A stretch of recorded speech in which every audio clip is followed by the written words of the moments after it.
Hello friends, आपण आज बनवून घेत आहोत बीटचा हलवा. मी मार्केटमधून बीट आणून घेतलेले आहेत. त्याचे आपण छानपैकी साल काढून घेऊयात.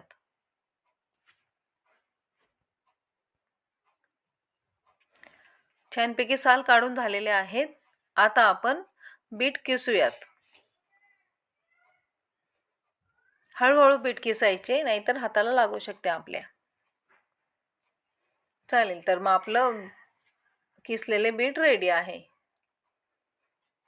कढईमध्ये 3-4 चमचे मी गावरान तूप टाकून घेतलेले आहेत. त्यामध्ये किसलेले बीट टाकून घेत आहोत.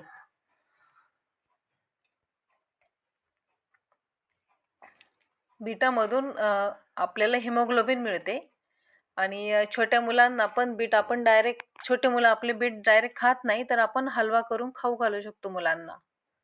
खूप साधी आणि सोपी पद्धत आहे. मी परत तूप टाकून घेतलेलं आहे त्याच्यामध्ये.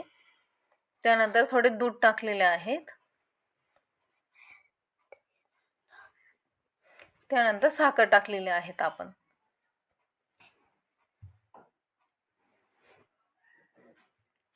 काजू बदामचे काप, इलायची पावडर. चला तर मग आपली रेसिपी रेडी आहेत. सर्व करू आपण. रेसिपी आवडली असल्यास लाईक करा, शेअर करा, कमेंट्स करा आणि माझ्या चॅनलला सबस्क्राईब करा. चलो बाय.